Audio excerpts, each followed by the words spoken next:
Bon, tout d'abord, merci d'être là aujourd'hui pour répondre à quelques questions.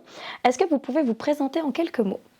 En quelques mots, mon nom c'est Anthony de Burersing, je suis médecin, chirurgien pédiatre, je travaille au CHUV depuis de nombreuses années et je suis en fait responsable de la chirurgie plastique pédiatrique et puis également je gère le centre des brûlés au CHUV. Et comment est-ce que vous avez connu la Fondation Théodora? Alors ça fait très longtemps quand même que je connais les deux frères Pouli, qui sont finalement quand même des amis. Et puis, quand Jean-Léonard de Meuron, qui était aussi un des membres un peu de soutien fondateur de la fondation, est parti, il m'a demandé en fait de le remplacer. Donc, il y a pas mal d'années, j'ai la chance de pouvoir le remplacer au sein même du conseil d'administration. Est-ce que vous pouvez nous parler de la recherche que vous avez menée avec le docteur Johan Guichou sur la présence des docteurs rêves en pédiatrie? Absolument, les docteurs rêves sont présents dans de nombreux pays en fait, et également en Suisse dans d'autres hôpitaux, à Rena, je crois qu'il y a à Bâle, à Berne, enfin en tout cas c'est connu. Et nous voulions également finalement mettre en place ces docteurs rêves au sein même du CHUV, ce qui me paraissait évident.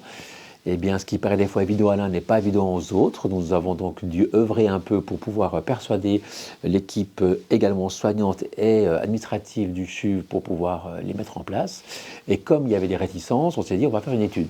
Et on s'est dit qu'on va mener une étude avec surtout finalement le ressenti des parents, enfants évidemment, mais aussi des soignants. Donc on a fait une étude avec effectivement 5 questionnaires qui sont les mêmes.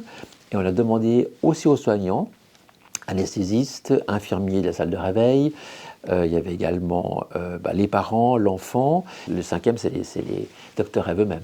Et on a organisé finalement que le questionnaire soit rempli au moment même de la chirurgie pour voir un peu quel était le ressenti des équipes autour de l'enfant. C'était quoi le but concrètement? De pouvoir prouver de manière assez bien organisée que les docteurs rêves sont très utiles. Au lieu de juste dire tout va bien, c'est normal, ils sont utiles, on allait en fait chiffrer finalement, parce qu'on a des questionnaires sont très très précis, et on a pu un peu chiffrer finalement le contentement des gens par rapport à la présence des docteurs rêves. C'est super intéressant de voir quel était le ressenti, notamment des infirmières de salle de réveil. Et ça, c'était une grande découverte et puis vraiment une manière vraiment de montrer que c'est non seulement utile, mais même nécessaire, parce que ça va même aider les infirmières en salle de réveil, c'est ce qu'on a démontré, parce qu'elles disaient qu'elles-mêmes trouvaient que l'atmosphère était meilleure, que les traitements étaient plus simples, parce que les enfants étaient dans une meilleure atmosphère et rigolaient. Et c'est vrai qu'on entendait des rires des enfants qu'on n'avait jamais entendus avant une opération. Donc c'était à la fois quantitatif, puis aussi qualitatif. Donc il y a deux versants, mais aussi pour prouver, on a bien montré effectivement qu'au niveau quantitatif, on était vraiment de très très bons résultats. On a essayé de montrer on pouvait diminuer les médicaments ou bien avoir une meilleure résultat au niveau tension, stress. C'est pas très facile à prouver. Vous expliquez qu'introduire des artistes hospitaliers dans l'environnement chirurgical, ça peut parfois susciter des résistances. Quels ont été les principaux défis lorsque vous avez commencé à mettre en place cette collaboration ici au CHUV avec les docteurs rêves? Alors, c'est vrai qu'en faisant l'étude, c'était beaucoup plus simple parce que finalement, on allait vraiment démontrer quelque chose. Donc déjà là, le côté ouverture d'esprit est presque plus simple à adopter. Et puis, le défi était principalement les infirmières de salle de réveil, qui ne voulaient pas forcément avoir une entrave en plus dans leur activité, qui est déjà assez lourde, donc c'est assez clair, donc c'est pas toujours simple d'avoir quelqu'un en plus. Il faut aussi signaler qu'on a décidé de choisir très spécifiquement les deux docteurs rêves qui étaient finalement avec le profil le meilleur, bien formé et qui avaient déjà l'habitude d'être dans une situation un peu de stress parce que en préopératoire, c'est un stress important pour les enfants et pour les parents. Donc ça a été aussi formidable, les deux étaient fantastiques. Mais c'est surtout l'équipe soignante. Et puis l'autre chose, c'est les anesthésistes qui sont finalement pas toujours... Enfin, ils sont, oui, avant-après, mais c'est pas eux qui suivent les patients vraiment 2 heures plus tard, 3 heures plus tard. Donc ils sont là vraiment pour faire un service assez particulier, très précis et évidemment absolument indispensable, mais c'est un court laps de temps. Donc là aussi, et c'était un des biais de l'étude, c'est que finalement certains infirmiers, notamment anesthésistes, voire médecins, n'étaient pas très concernés par l'étude et n'ont même pas voulu répondre cette fois au questionnaire. Est-ce est-ce que vous pouvez résumer un peu les résultats de cette étude? Au niveau infirmier, donc de salle de réveil, une nette amélioration de l'atmosphère et même une aide au travail, donc c'est quand même assez extraordinaire, c'est sorti très très très clairement. Au niveau des parents, je crois que là, la plupart des parents étaient déjà assez convaincus, mais étaient très contents d'avoir, donc eux, c'est plutôt le contentement d'avoir accès à ça. Les enfants, c'est évident qu'ils sont très très positifs, à plus de 90%. Ce qui est intéressant, c'est que quand typiquement un des docteurs n'est pas là, parce qu'il est absent ou malade, ou il y a des vacances, eh bien, ils nous les réclament. D'ailleurs, j'ai plusieurs enfants qui amènent des dessins. Anesthésistes, un peu plus à distance, mais eux, comme ils ont un travail très particulier, encore une fois, c'est pas tellement étonnant. Donc, et c'est pas l'élément essentiel, je pense. C'est le plus important, c'est vraiment le côté plutôt soignant, infirmière et puis et parents et enfants. Et puis, je crois aussi que les docteurs eux-mêmes se rendent compte qu'ils sont acceptés, qu'ils sont les bienvenus, qu'on les attend et qu'ils sont vraiment d'une équipe ouverte. Et ça, c'est quand même sympa aussi pour eux qu'ils arrivent avec ce côté ah, ils sont là, c'est sympa, on se réjouit de les voir, plutôt de dire ah, ils arrivent, quel ennui. Donc, je crois qu'ils sont aussi très rassurés de ce côté positif que les gens peuvent leur donner. Pour vous, c'est quoi les bénéfices d'avoir la présence des Dr Eve auprès des patients? Une atmosphère plus légère, des enfants qui arrivent en souriant, et surtout des enfants qui sont très divertis, parce qu'en fait, au lieu de se concentrer sur le stress ou bien sur leurs parents qui sont stressés, eh bien, il est déjà un peu dans un monde de rêve. On le voit effectivement en train de rigoler, en train de jouer avec des éléments que le docteur lui a donnés. Donc c'est clair qu'on les voit, en fait, ce n'est pas de l'hypnose, mais c'est déjà une pré-hypnose, si vous voulez, parce qu'on les voit qu'ils sont déjà dans un autre monde. Et c'est ça le but, en fait, de l'arrivée en salle d'opération. Ils sont moins dans la réalité de, oui, la chirurgie, l'anesthésie, la chirurgie et le geste chirurgical. Typiquement, la peur de la douleur va être aussi diminuée. L'appréhension du masque, par exemple, qui est déjà en préparation, parce qu'on a une personne qui s'y prépare, les enfants pour ça aussi, et les infirmières aussi, c'est aussi de manière de ce côté un peu ludique. Hein. Donc tout ça, c'est vraiment des accompagnants absolument extraordinaires pour que l'enfant passe une journée qui est avec un bon souvenir et non pas avec un souvenir de stress. Est-ce qu'on pourrait dire qu'il y a également un impact sur le long terme? Moi qui ai des patients qui viennent tous les 5-6 semaines, qui 5-6 fois de suite, s'ils reviennent et puis qu'ils ont un mauvais souvenir, eh ben, ils arrivent, ils passent déjà la porte de l'hôpital, c'est le stress.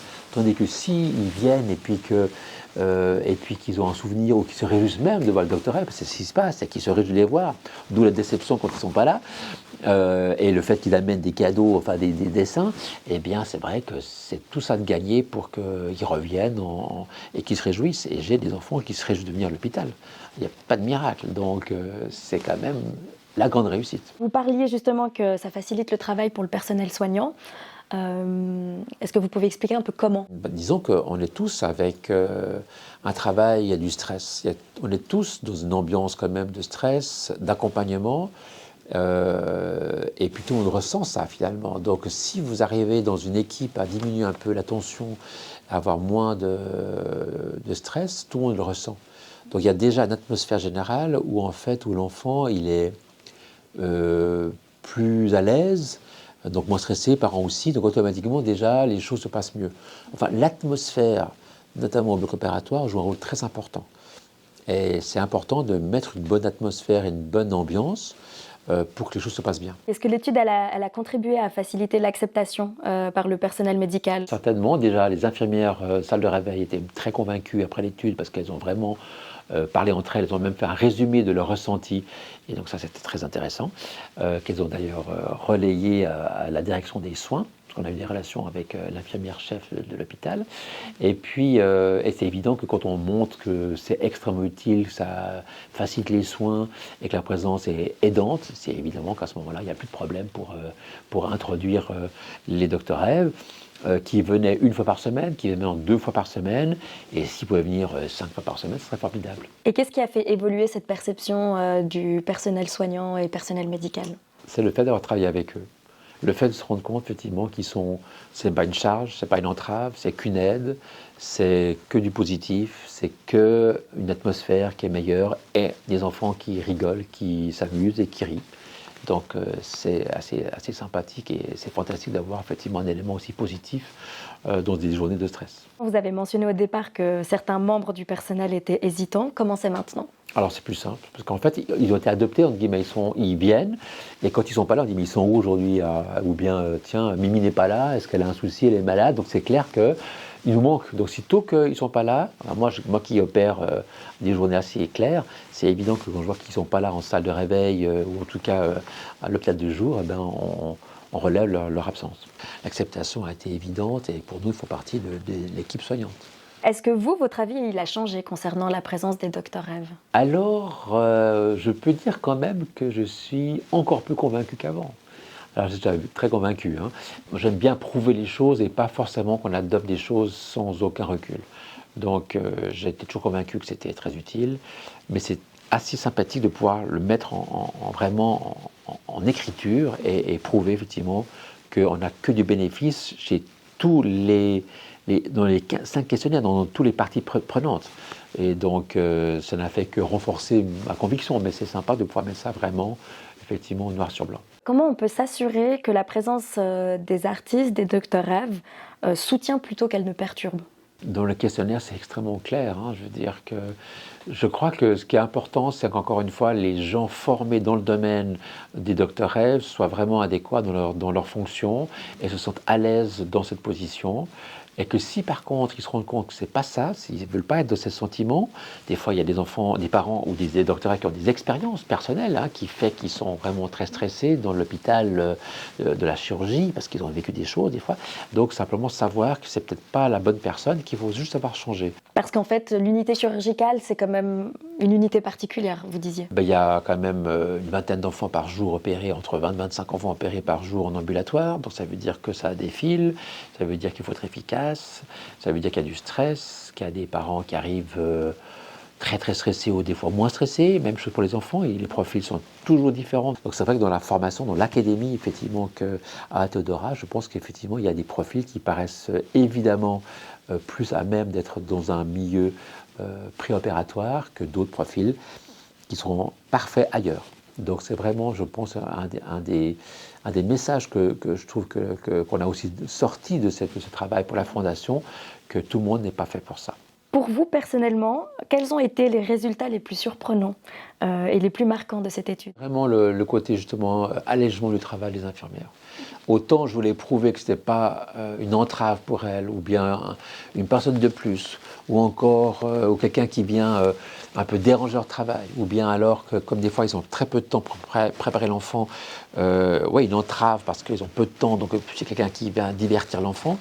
Mais vraiment le côté très positif, c'est le fait qu'elles disent que le travail est plus léger, l'atmosphère est meilleure grâce à la présence des docteurs Eve. Et ça, c'est vraiment quelque chose de très positif. Question plus générale, que pensez-vous de la Fondation Théodora et de sa mission? Alors moi, je connais la Fondation Théodora depuis des années. J'ai toujours trouvé que c'est un apport absolument extraordinaire pour les enfants. C'est l'accompagnement pour alléger. Et c'est vrai que notre mission à nous, c'est de soigner. Et on ne soigne pas seulement la peau, c'est la chirurgie, mais il y a tout un soin psychique à donner aux parents et aux enfants. Donc pour nous, comme chirurgien pédiatre, l'accompagnement de la famille est absolument primordial. Il y a finalement une guérison physique, oui, et une guérison psychique qui est absolument indispensable. Et c'est évident pour moi, la Fondation Théodora fait partie de cette guérison psychique. Et si vous aviez 3 mots pour définir la Fondation Théodora, ce serait quoi ces 3 mots? Utilité, rire, efficacité. Magnifique. Merci beaucoup. Merci à vous. Stiftung Théodora. Mehr als nur lachen.